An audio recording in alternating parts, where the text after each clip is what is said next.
Wonderful. All right. We are at 12:02, so we're going to go ahead and get started. My name's Tony Doucette. I'm the Executive Director for APTi International. Thank you, everyone, for joining us today. We're going to go ahead and get started. As you may know from reading the description, today we're going to be taking a look at the EQi-2.0 and the EQ-360 instruments. And Dick and Roger, feel free to correct me if I am misspelling or misstating any of the titles here. Dick and Roger will be the coordinators for our certification session that's happening down at the APTi conference this summer in July in Miami. If you're interested in attending this certification, everyone should be able to see my monitor right now. You can find more information about this on the APTi Register Now page, the aptinternational.org/conference/register now. Scrolling down, you'll see some helpful links at the bottom here, including registering for the certification workshops happening and EQi 2.0 certification happening here.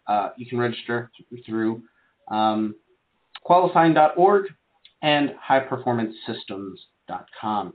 If you need general information about the conference, that can be found simply at aptinternational.org/conference. The platform we're going to be using today is called Fuse Meeting. Right now, everyone is on mute except for myself, Dick, and Roger. Everyone should be able to see my Fuse platform right now.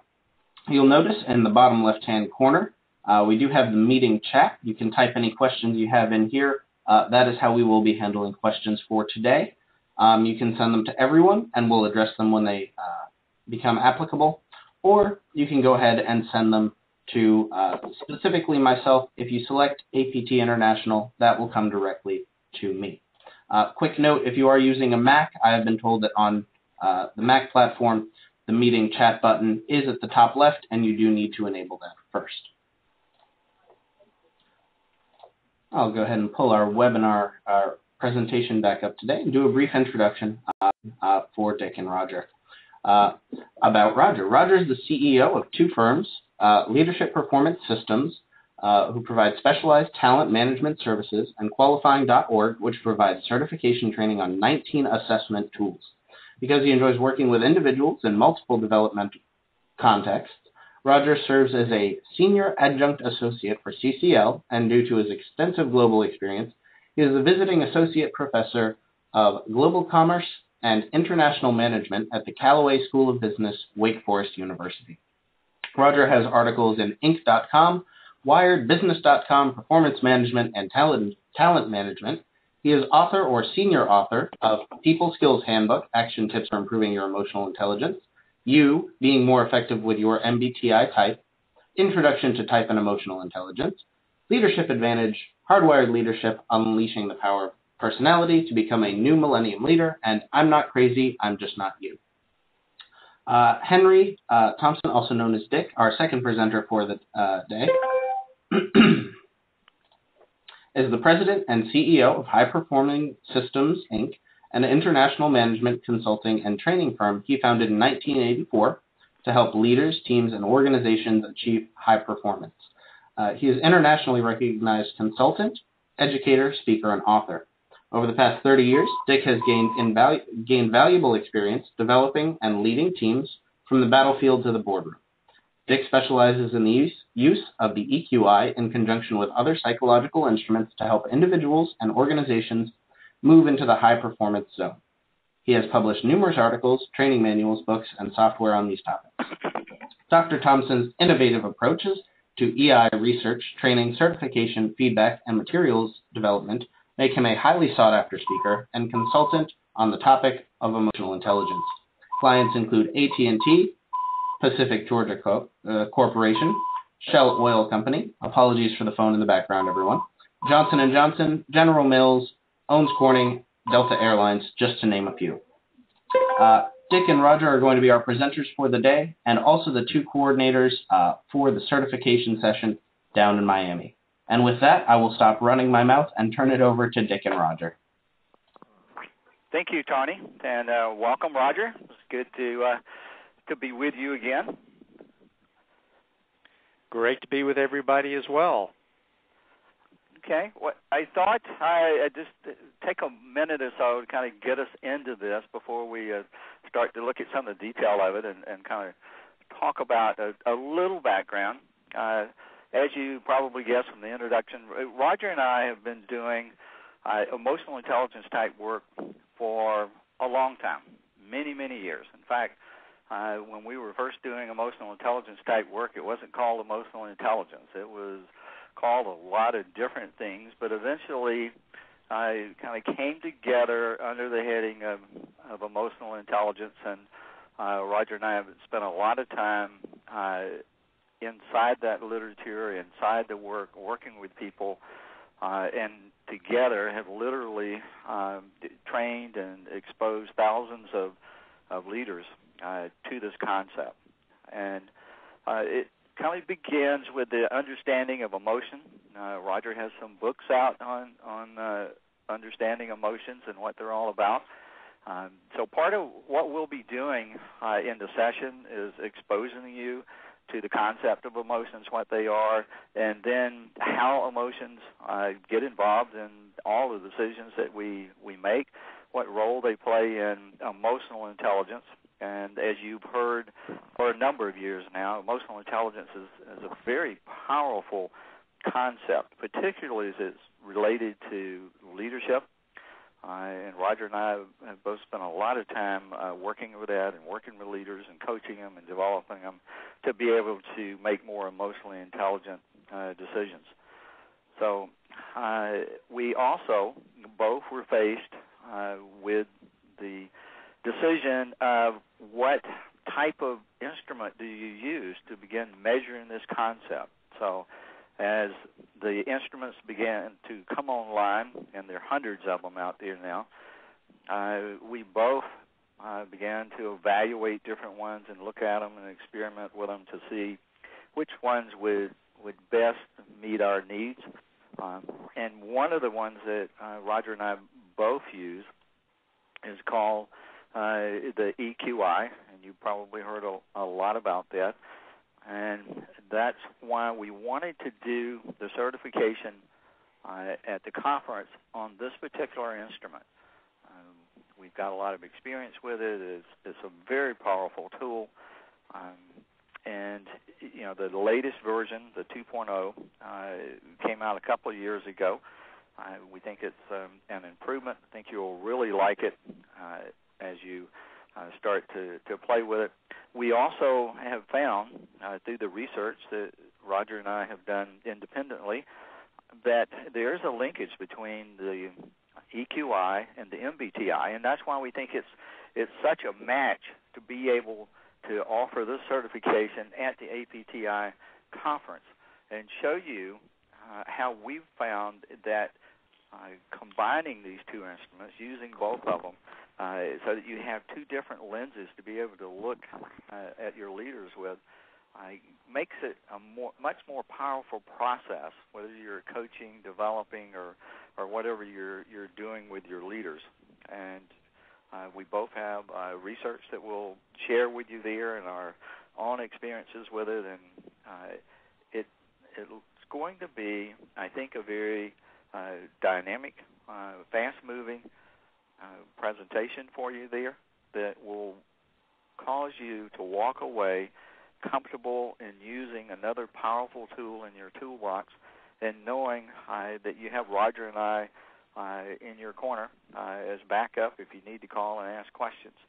And we're looking forward to meeting you, spending time with you, picking your brain, and all of us sharing our insights as we go along.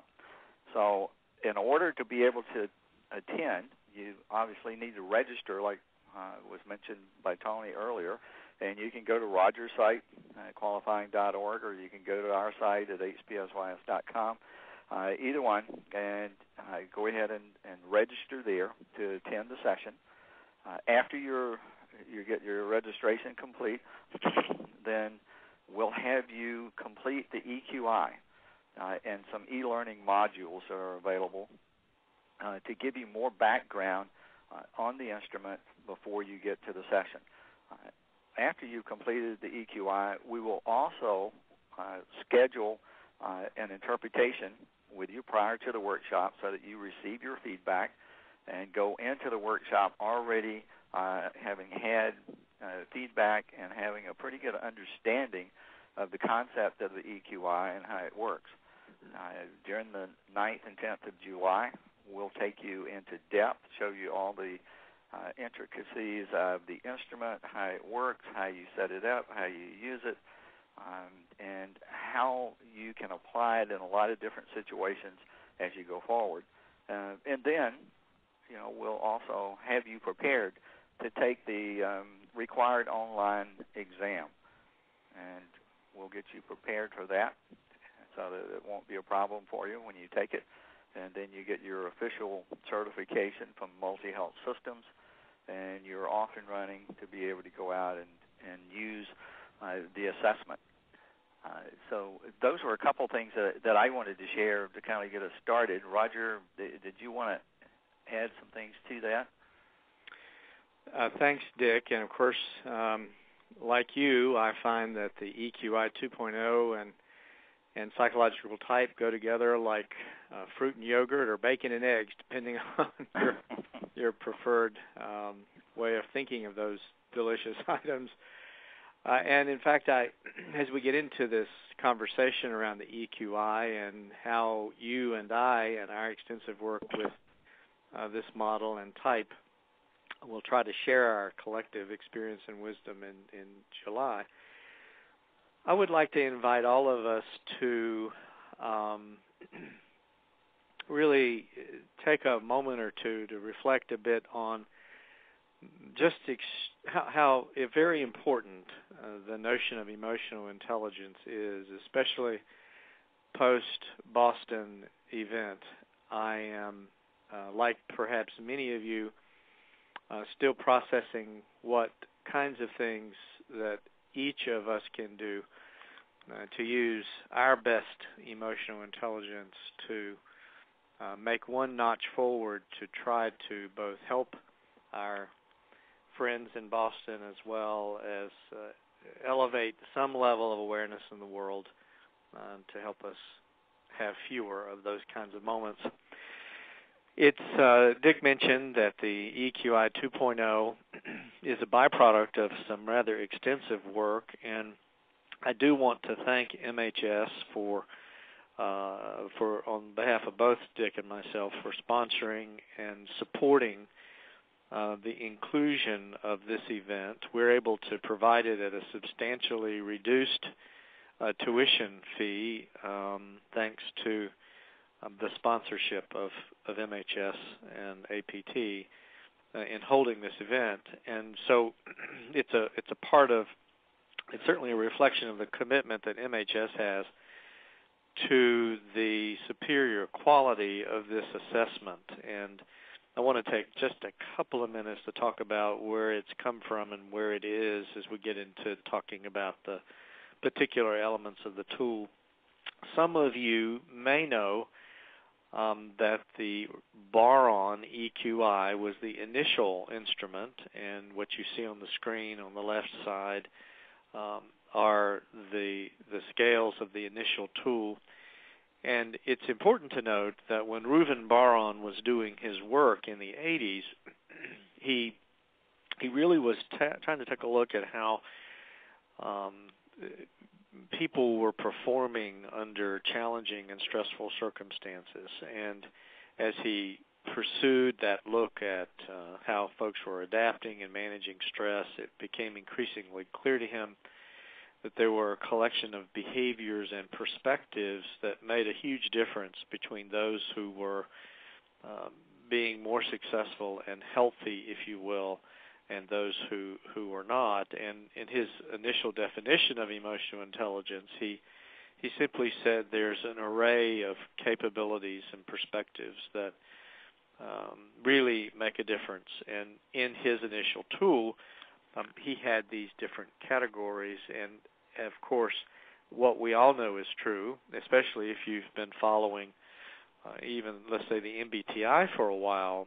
Those of you who've been involved with type for some time will remember that there were items in earlier editions of the MBTI that currently are not there, and that's because the value of the item changed because social perspectives changed. For example, the word pair foundation spire was very powerful in the 60s and 70s, isn't a sorter in 2013 because social perspectives changed. And MHS realized that the EQi, the bar on EQi, was 20 years old, needed some new norms, needed to have the items reanalyzed, and new factor analysis to lead to a whole fresh look at what this array of abilities and perspectives are that make up emotional intelligence. And so what you see unfolding on the right-hand side is how the evolution and the placement of scales began to occur in the new edition of the EQi. And this was driven, as I said, by a rather massive study that MHS did, including populations in the United States and Europe. And it's important to note that MHS has been very committed to the kind of purist, if you will, approach to both researching and analyzing items and scales to make sure that the scales hold together and that the scales and the constructs are going to produce the kind of results that enable people to grow and gain insight. So what you see on the screen is this structure of the EQi, where there are within each of the 5 dimensions. Self-perception, for example, has 3 scales: self-regard, emotional self-awareness, and self-actualization. Self-expression has 3 scales: emotional expression, assertiveness, independence, and so forth. Each of the 3 scales feed into the dimension, as you see at the top line, and the 5 feed into the total EI score. So as you can see from this layout, there are 15 subscales, which give pretty interesting information when you're working with an individual to help them understand how they've responded to this questionnaire, the degree to which they see how their empathy is playing out, or their relationship skill behavior seems to be playing out. And of course, as Dick said, one of the things that we found that when you add this with type, it can be a very powerful connection between taking a look at how it is that you may express empathy, or how you may express your particular approach toward flexibility or optimism, and how that is influenced from a typological difference. So what I would encourage you as we talk more, and Dick's about to talk some more about the scales, is to remember that the EQi-2.0 has an extensive legacy. It was founded by a very committed and dedicated researcher with Reuven Bar-On, who began the quest for understanding how the role of emotions enable people to adapt and be healthier and more successful in highly stressful circumstances. And that as the years unfolded and it was clear that new norms were needed and new items were needed, and then, of course, that led to additional analyses that resulted in the structure that you now see on the screen, makes this tool particularly a fresh tool built on the experience and wisdom of the past in looking at emotional intelligence, and how it can be useful for either a coaching circumstance or a team training circumstance or leadership development circumstance. And I want to be really quick to say that while any of us who've looked at this field would say, well, there are other variables that people test and other variables that folks look at related to emotional intelligence, and I would say certainly that is true.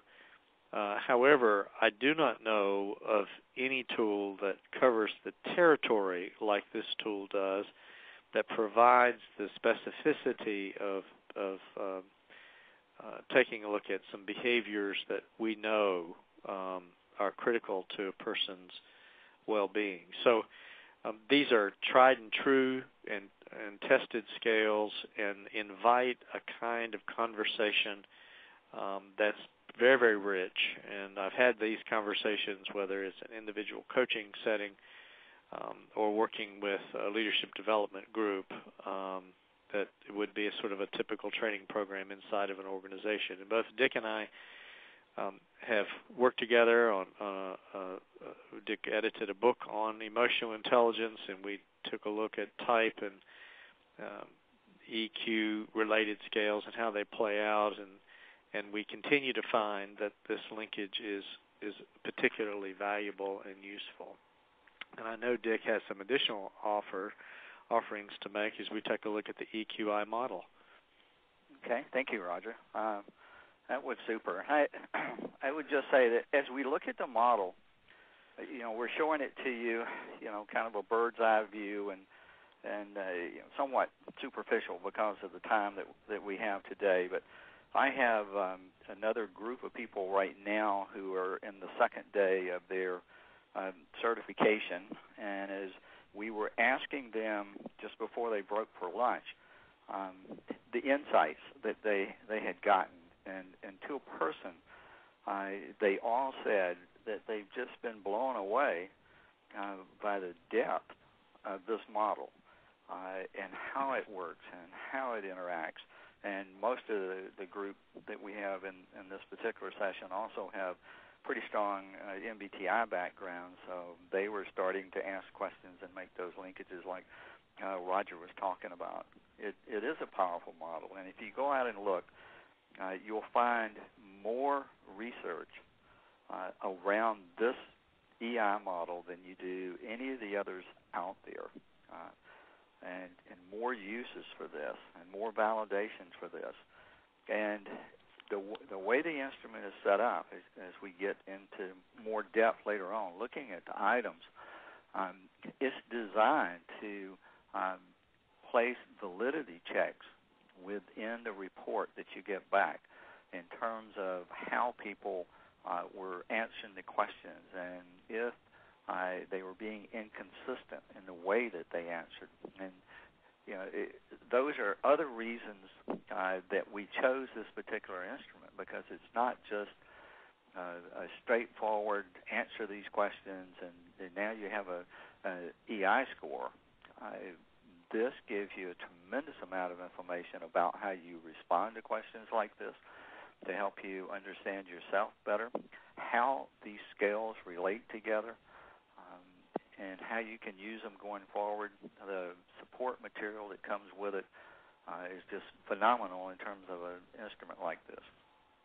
So Roger was showing you structurally how the scales fall together, and what you're looking at here is the official EQi model from Multi-Health Systems, where they've put emotional intelligence in the center and kind of given you a bird's eye view, looking down at emotional intelligence in the center, and then how these different pieces fit together. So if you look at the top of the model, you'll see self-perception, and under self-perception, the self-regard, self-actualization, emotional self-awareness that feed into self-perception. So if you think about getting feedback around how you perceive yourself, how you see yourself in terms of self-regard and self-actualization, and how aware you are of that, that then can help feed into how do you express yourself. Do you express yourself, and to what degree? How assertive are you? How independent are you as you express the perception of yourself, and how that feeds in then to your interpersonal relations, social responsibility, empathy, interpersonal relationships with other people, because all of those are going to influence how you respond, how you make decisions in different situations that lead to some type of action that will be looked at in terms of being emotionally intelligent or not, or to some varying degree of it. So you have decisions to make. So there's a problem-solving scale in there, and reality testing, and impulse control. All of that feeds into your decision-making processes around emotions, emotional behavior, emotional intelligence behavior, and then realizing that all during the day you were under stress to some degree. And stress levels, if we were to track your stress level over 24 hours, we would see a graph that goes up and down as different stressors are encountered, and you respond to those. So under stress management, how flexible are you? What kind of stress tolerance do you have? Your resilience to stress. How optimistic are you that you can move forward and things are going to be okay? And then all of that feeding back into self-perception and self-expression, and the model just continues to move along because they are all interrelated. They all influence each other. And one of the other aspects of the EQi model that just blows people away is when they start to think about how people respond if they are high on assertiveness and low on empathy, for example. So we start to look at these binary patterns like that that result in the behavior that we see. And then we can take it a little deeper and start to look at triads, but that's about as far as we can go in the certification. But when we recognize patterns fairly quickly in the data when we see it, and that helps you as the feedback giver, the person interpreting the report, to be able to generate hypotheses around what's happening in this person's life and what might be working well or might not be working so well. And you generate the hypotheses around that, working hypotheses that you can explore when you work with the individual. The other aspect of this instrument that Roger and I both really like is this is an instrument that not only gives you scores, but it gives you how each person responded to each item on the scales. So if you see a scale that looks particularly high or low, or you want to explore more, you can drill down to the item level and see how the individual answered each of those particular questions around those items, which gives you even more insight about it. And then it comes with a coach's report that kind of walks you through how to interpret and how to give feedback to this particular person that gives you some hints that you can add to the skills that you've already accumulated. So very powerful, fully supported tool that you can use in a variety of ways with your clients. And, I find sometimes that, there's a little pushback, but we're going to talk about how to deal with that in a few minutes. But the other thing that I wanted to mention is with this tool, unlike a lot of others that are out there around emotional intelligence, not only can you look at the individual, from a self-report measure with the EQi-2.0, you can also, with their new enhanced 360 version, find out what other people perceive around the individual. And Roger's going to spend a few minutes just kind of giving us an overview of what the 360 version looks like. And if any of you use the old one in the prior model of this, the new version of the 360 is enhanced considerably, as you'll see when Roger starts to talk about it. So, Roger, I'm going to hand it back over to you. All right, thanks, Dick. And I would also want to accentuate one of the nice things about this particular report is that as Dick said, you get a client's report, which goes to the individual, and then the coach's report, which is for you, the interpreter. And it is so just remarkable how freeing it is, really, that when you're talking with an individual and you can go and look at the particular items of the scale, such as, let's say on a problem-solving scale, when a person says, I avoid dealing with problems almost always, that is an invitation to have a conversation. And it especially is an invitation to have a conversation if it happens to be a TJ who answered that question that way. Because that's likely to tell you something very much about the levels of challenge and stress that that person is going through. But to Dick's point, and the point that I find that I truly value with this particular instrument, is that every single item is provided, and I can see how the person responded. And when there's something that is somewhat atypical, given what we especially see with type patterns, or a particular set of items which indicates that the person is perhaps not in a good place, you have a basis on which to have that conversation and to discuss what is working in this person's life at the moment that may put them in a space where they say something like to a question, I'm enthusiastic almost never, or I'm satisfied with my life not at all, then that's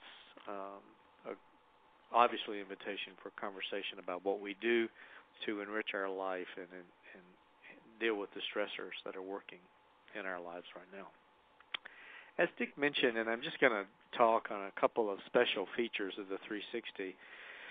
The 360 is a complete report, and it also gives a client report as well as a coach's report in the 360. And embedded in the 360 is the EQi itself. So what happens is when the individual answers those questions, the individual's EQi report is integrated within the responses with all of the other raters.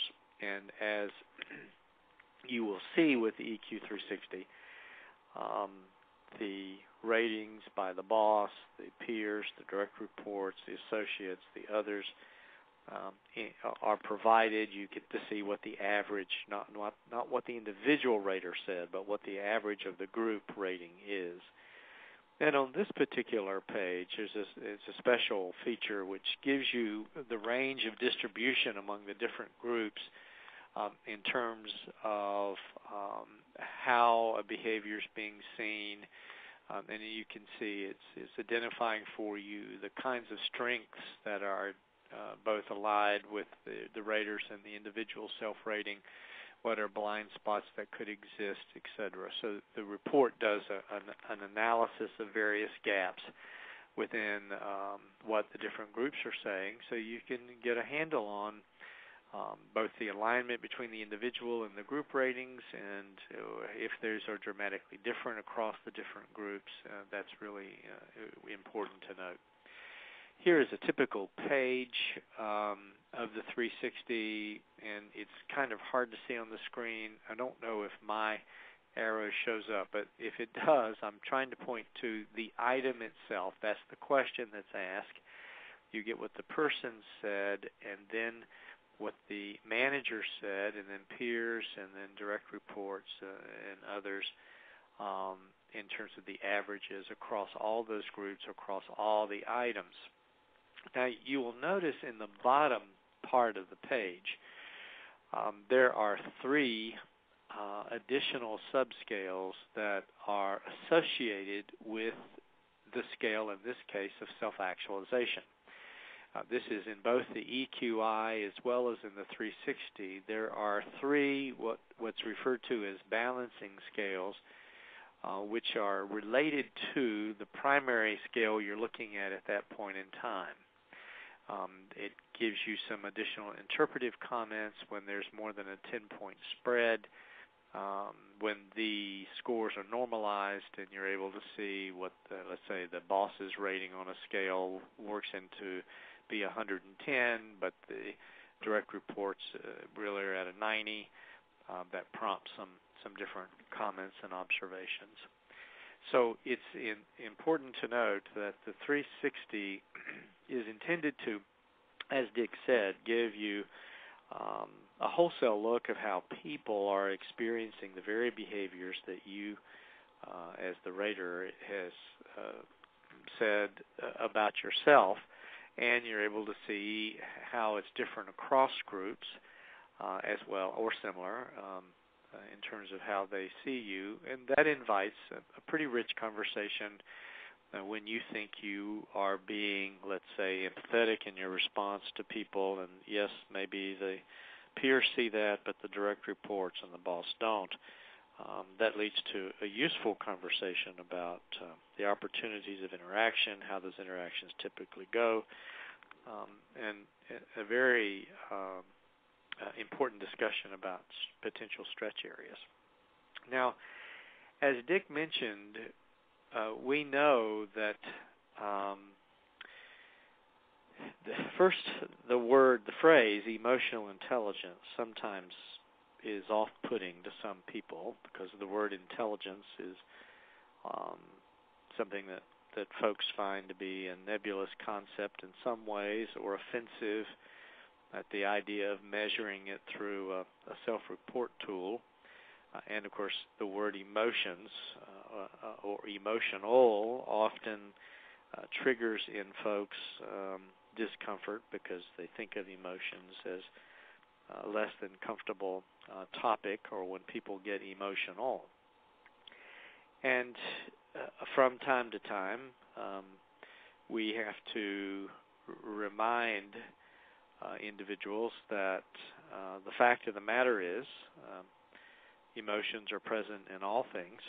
We now know through a whole host of empirical studies by neurologists and neuroscientists that if there's any damage to the amygdala, then the emotional thread is cut, and it becomes incredibly difficult for people to make a decision. So it's just simply not the case that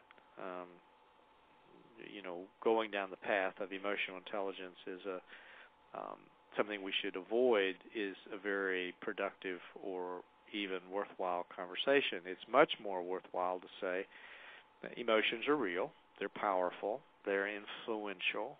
When we think about inspiring and we think about gaining commitment from others, which is what leaders try to do, it's all about the ways in which we are using emotional energies.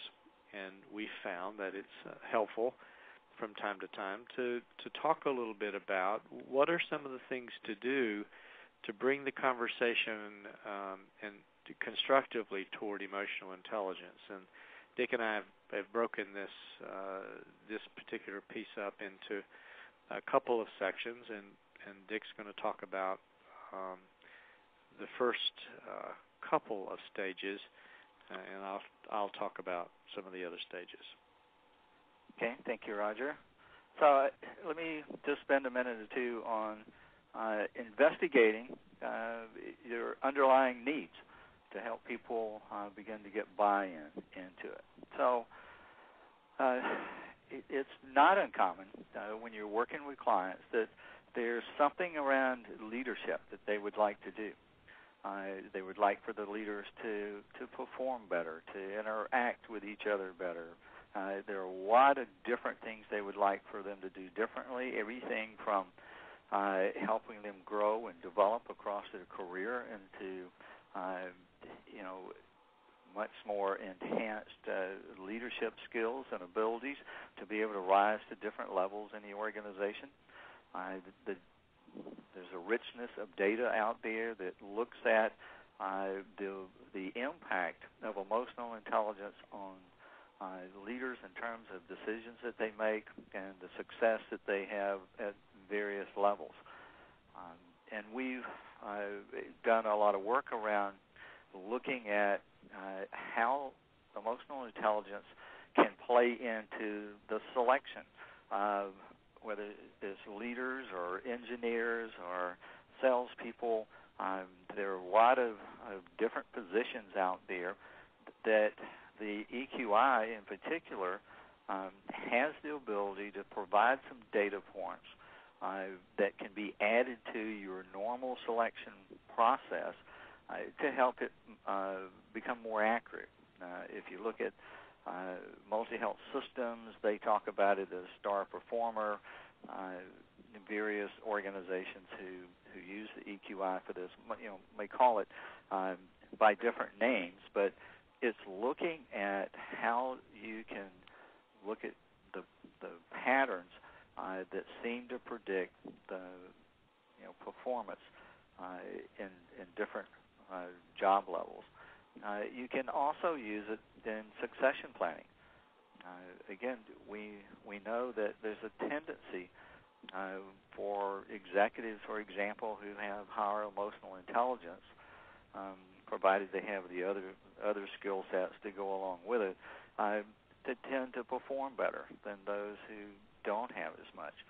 So the whole developmental process of identifying people who need some work in particular areas so that they can be ready to fill those jobs at some point in their career can be augmented by using the EQi.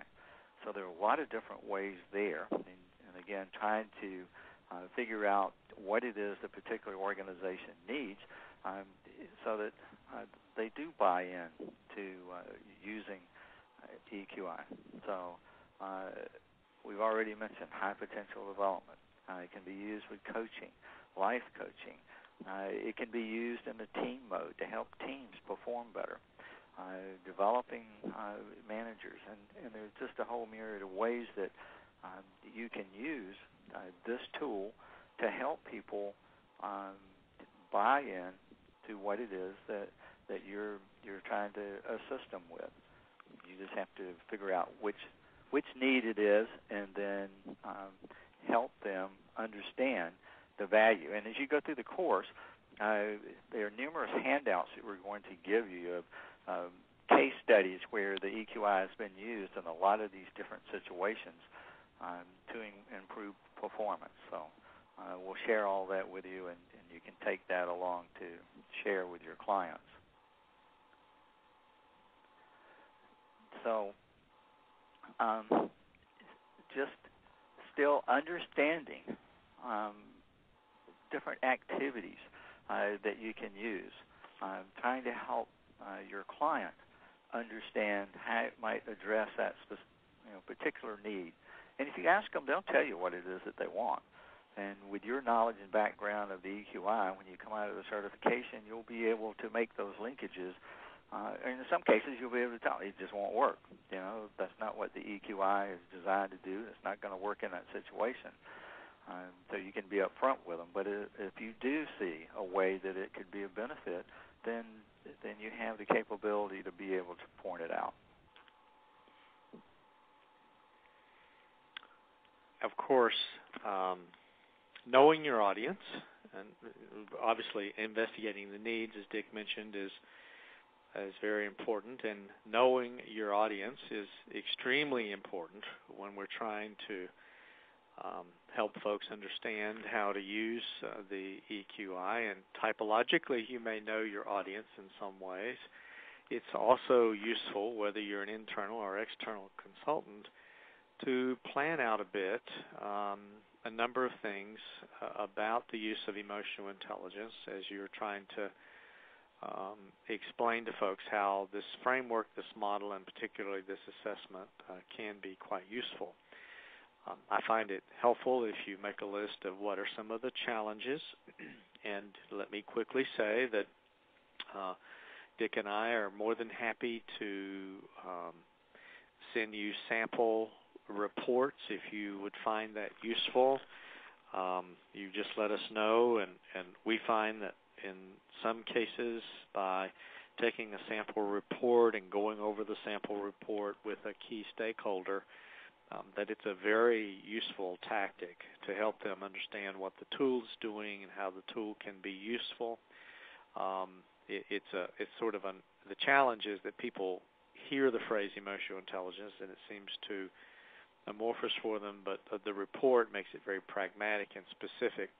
And just to remind you that the report includes, in the workplace report, what you give to the individual, some very practical tactics for improving the way you express those behaviors at work and, of course, in life in general.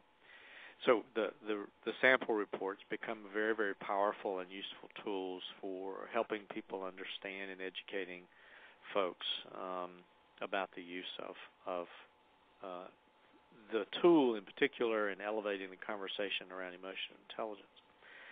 I find that when you can leverage reports such as the McKinsey report this past 8 months ago, I think, in having to do with the cost of difficult people, there are other kinds of reports that are out there that sometimes are useful to have handy to show that when we are invested in helping people work more effectively with others, there are lots of positive benefits from that. But instead of doing a buckshot approach, if you will, to trying to convince people what the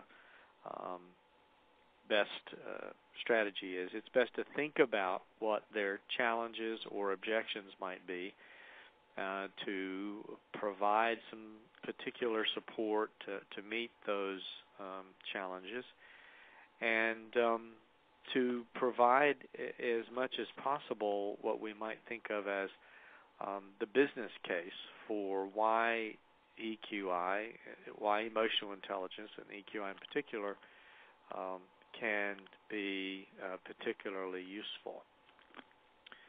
It helps deal with resistances, right, Dick? Right, and you can run into some resistance out there.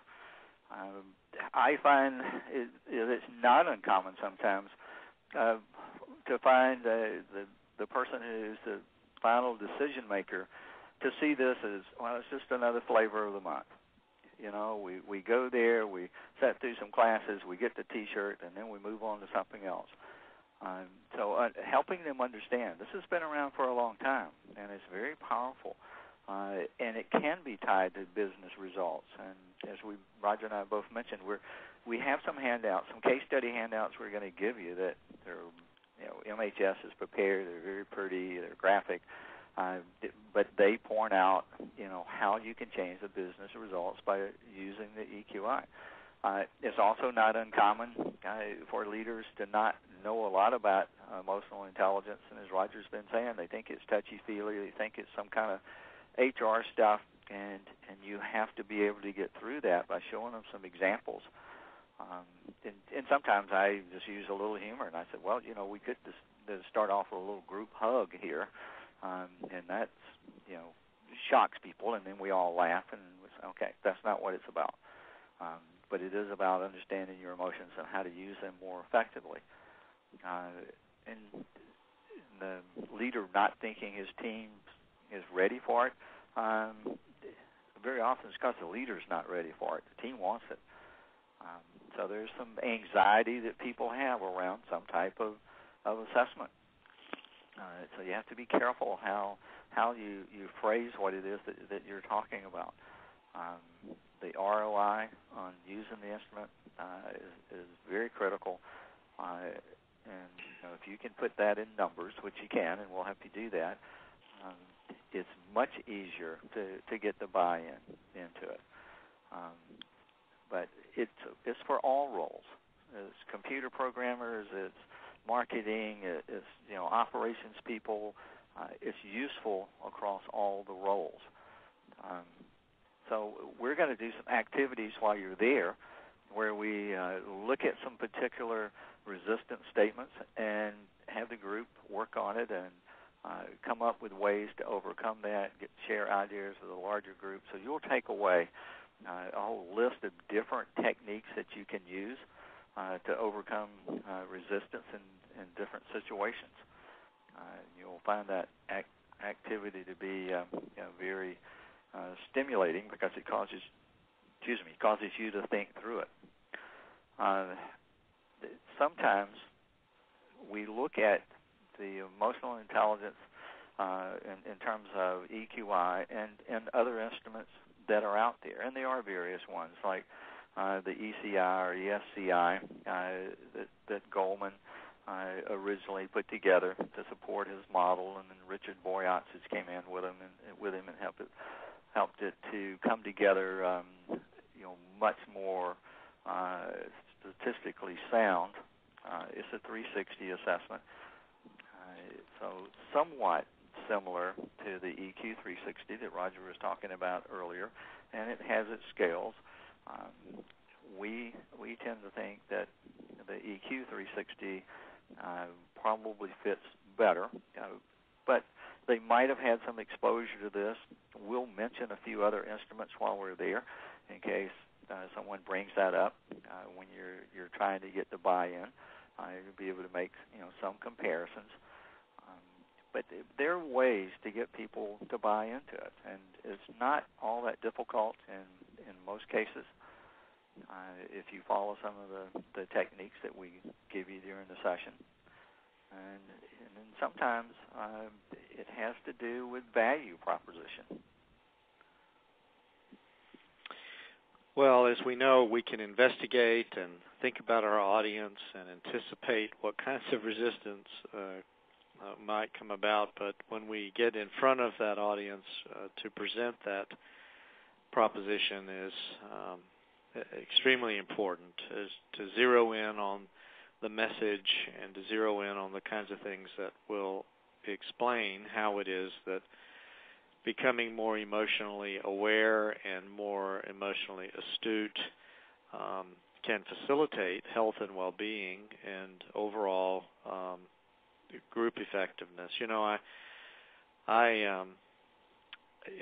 We all I know in our different work, whether it's working inside of organizations or as external consultants like Dick and I have to regularly articulate why it is what we're doing hopefully will make a difference. And we're all in this business for developing others, for hopefully making a contribution to enable human beings to have a more meaningful and fulfilling work and life. I know Dick's recent book on stress management and executives and leadership is all the passion that goes into writing a book, and especially a book in which you're trying to get people to be attuned to how stress plays out in their lives. It's certainly at the heart of how we manage stress is indeed how we're dealing with our own emotional responses to events, the triggers in our lives. Just as a type example, we explore in a lot of the work that we do how our typological differences set us up for different sort of emotional triggers, which become, for many people, the first time they fully understood why their emotional reactions is the way those reactions are and what the cost of those reactions are. And when you start getting into the cost of those reactions in terms of lost opportunities, either translated in terms of career choices or teams that fail and fall apart and don't make the kinds of business decisions or organizational service decisions that enable them to be successful, it becomes increasingly clear that there's a huge value proposition to helping people learn how their emotional worlds influence their interpersonal worlds and influence their responses to things,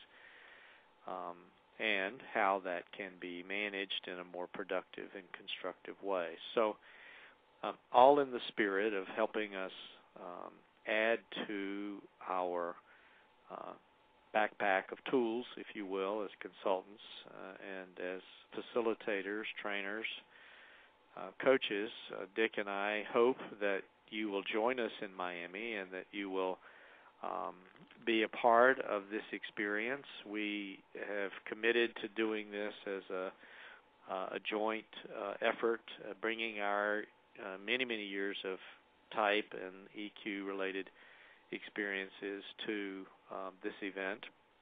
We are committed to helping you get your questions answered ahead of time. And if you've posted questions in the chat box and we don't get a chance to get to those, we'll see to it that an email response comes if we have that email from you. Also, feel free to email Dick and I. Our emails are easily found on our websites, and you can pop us an email if there's a particular question about the training you'd like to know more about. If, as I said, sample reports would be useful for you, please let us know. We're extremely privileged to be a part of this co-sponsored event by MHS and APTi, and are delighted that we get the chance to team up and help our friends and colleagues in the world of psychological type learn to use an assessment in a way that extends our work with type and enriches our conversations. Why don't we see, in fact, if there are questions that we might need to answer.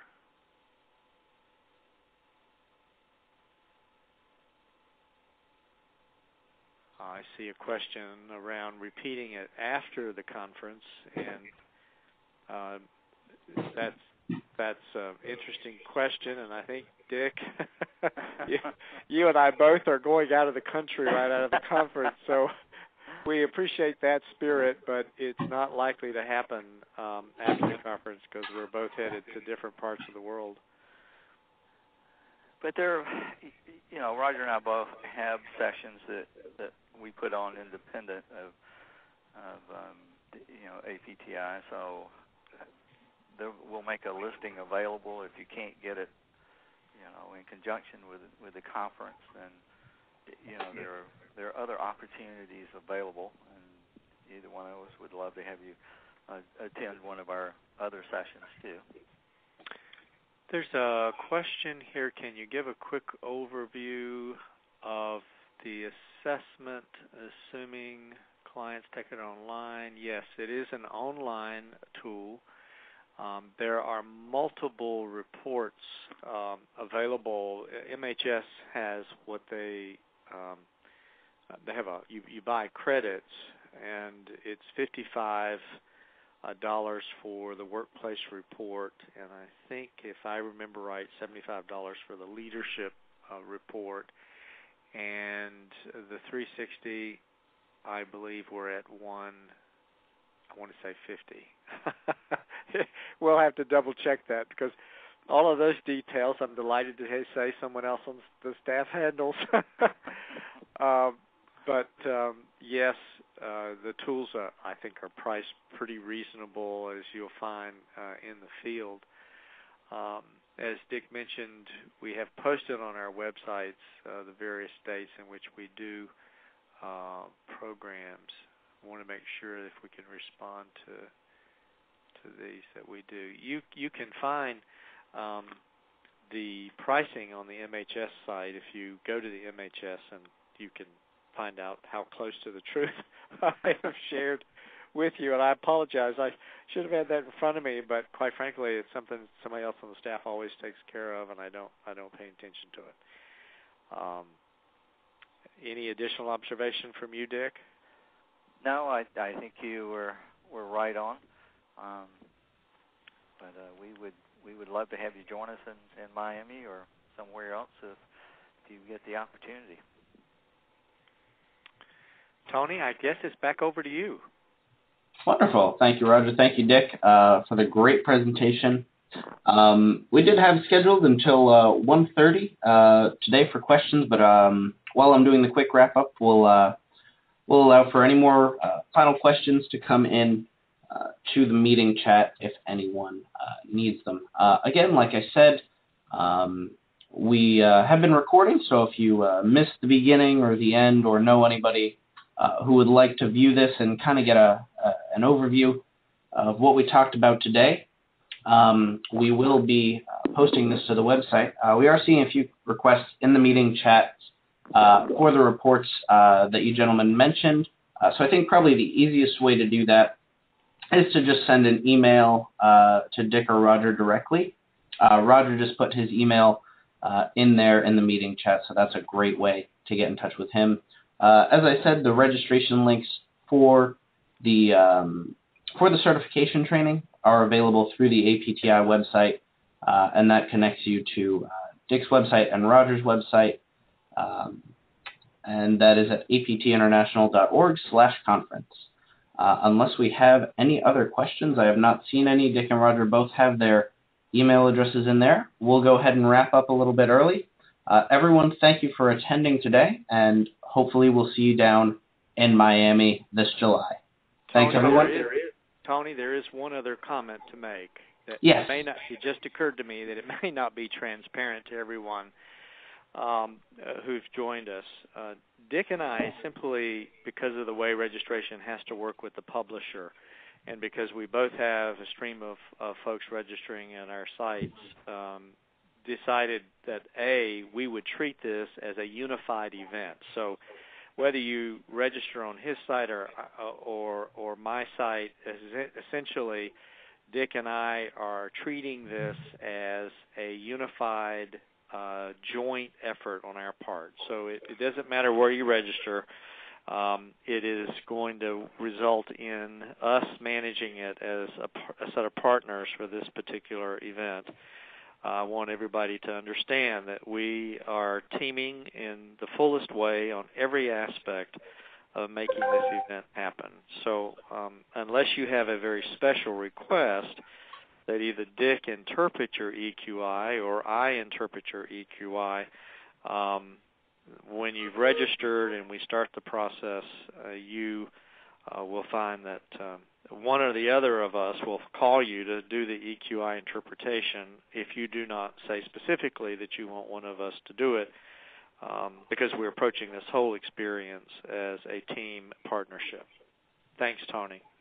Great. No, good clarification there. That'll help everyone. So with that, we'll wrap it up. We'll get our video posted to the website in just a few days, hopefully by the end of the week, and expect a few further communications from us at APTi and from Dick and Roger to let you know more about your options to sign up. So thanks, everyone. Have a great afternoon.